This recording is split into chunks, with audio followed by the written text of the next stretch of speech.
Salut à tous, c'est Bourrichon. Aujourd'hui, on se retrouve pour l'analyse de la première journée du top 14. Ce championnat a enfin repris.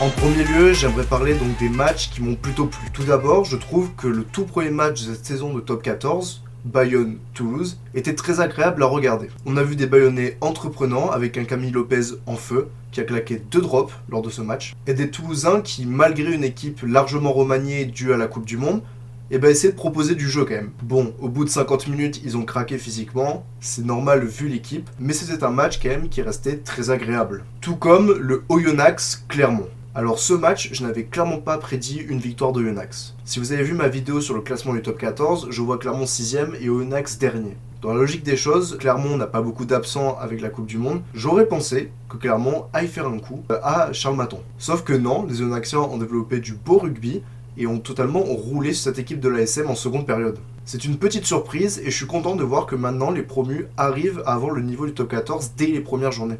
Et enfin, le dernier match qui m'a plutôt plu, c'est le dernier, celui qui s'est passé dimanche soir, c'est Montpellier-La Rochelle. C'est un match avec de l'engagement, il y a eu beaucoup de points de contact, et les acteurs se sont livrés à 100%.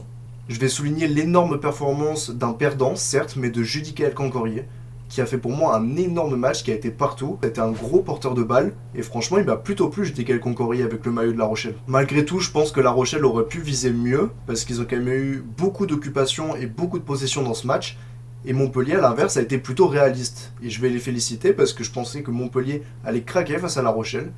Et non, ils ont quand même gagné. Bravo à eux. Faut quand même préciser que La Rochelle avait amené une équipe très rajeunie, notamment le banc, avec très peu de professionnels.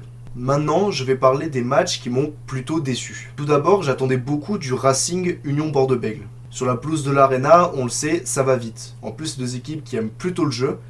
Et j'ai été un peu déçu. Ok, le Racing a essayé de jouer même à 14, mais ils n'ont jamais réussi à véritablement franchir. Il n'y a pas eu d'action de grande envergure lors de ce match, que ce soit d'un côté ou de l'autre. Et la plus belle action, paradoxalement, elle vient de Bordeaux, sur le deuxième essai de Nicolas Deporter, qui est pour moi l'essai de la journée.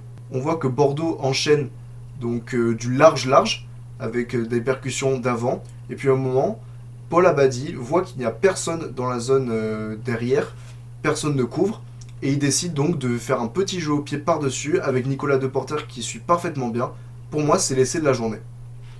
Je fais une grosse mention aussi à l'essai de Rémi Bagé de Bayonne parce qu'il est très beau. Et aussi, toute l'équipe a participé parce qu'avant, on a d'abord les avants qui avancent, sur le côté gauche du terrain. Et puis le ballon écarte, les trois quarts accélèrent et Bagé, avec un dernier crochet intérieur, marque. C'est un très bel essai aussi, j'ai hésité entre les deux. Maintenant, je vais parler aussi de Castres-Pau. Alors déjà, petite mention à Jack Maddox qui aurait dû prendre rouge sur cette action parce que c'est hyper dangereux et je pense qu'il aurait pu dézinguer le mec en face. Mais bon, il s'en sort avec un jaune, tant mieux pour lui on va dire. Et je suis un peu déçu pour cette équipe de Pau qui aurait mérité de gagner je trouve, vu le match. Mais bon, c'est comme ça, c'est la loi du sport et puis je suis un peu dégoûté que Castres gagne avec seulement des pénalités marquées et aucun essai.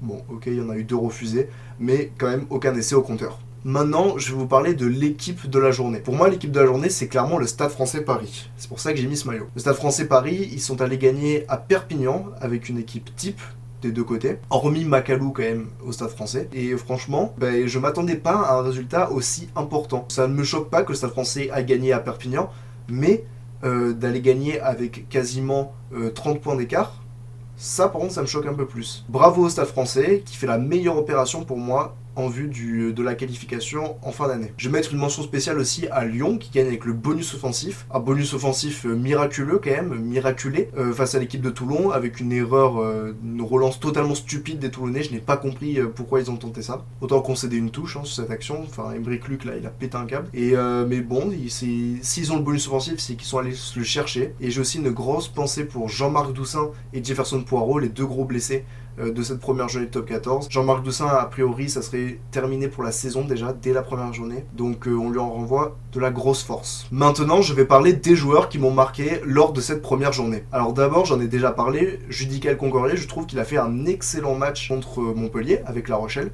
Et en face, Lenny Nouchi aussi, j'ai beaucoup aimé sa rentrée, qui a bien porté de ballon, en défense qui a été très agressif. Certes, il n'a pas joué beaucoup, il a joué une vingtaine de minutes, il me semble, mais j'ai trouvé intéressant Lilinouchi. Et enfin, le joueur de cette journée pour moi, c'est totalement Nolan Le Garret. Bon, ben, j'ai pas besoin de vous l'expliquer, 20 points sur 23, 2 essais, il a parfaitement conduit le jeu du Racing en mettant de la vitesse, du punch. Nolan Le Garret, qu'on sait que c'est un très grand joueur, je pense qu'il doit avoir un petit peu les boules, il doit être frustré de ne pas faire partie du groupe pour la Coupe du Monde, mais je pense qu'après cette dernière, il sera dans le groupe des 42 pour le tournoi. A l'inverse, des joueurs qui m'ont plutôt déçu, je pense à Yaya West, qui n'a pas fait un mauvais match dans l'ensemble, mais qui a toujours ces problèmes de jeu au pied récurrents, et je pense que ça commence à faire beaucoup.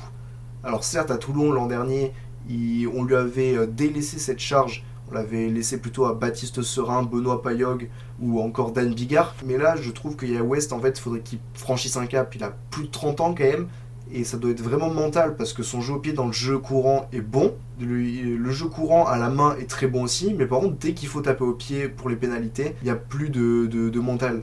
Donc c'est ça le problème de Yaya West, et c'est pour ça que je le mets dans la catégorie des joueurs qui m'ont déçu. Alors on a aussi évidemment ceux qui ont pris des cartons rouges, à savoir Mathieu Babillot et Boris Pallu. Bon, Boris Pallu, alors c'est une interprétation de la règle, mais que je trouve très bonne, parce que ça, là, il a pété le genou de Jefferson Poirot. Alors évidemment, je pense qu'il a pas fait exprès, hein, c'était sur un dépliage et il a mal maîtrisé son geste, et donc c'était pas du tout volontaire. Et pour Mathieu Babillot, je trouve ça dommage, parce qu'il prend 2 jaunes dans un même match. Pour un capitaine, en plus capitaine expérimenté de Castres, je trouve que ça fait beaucoup quand même.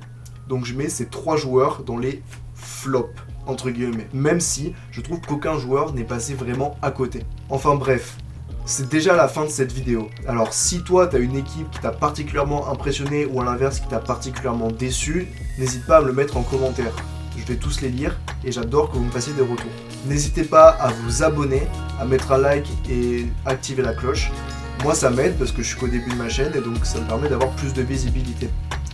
En tout cas, c'était Bourrichon, je vous dis à la prochaine. Ciao ciao.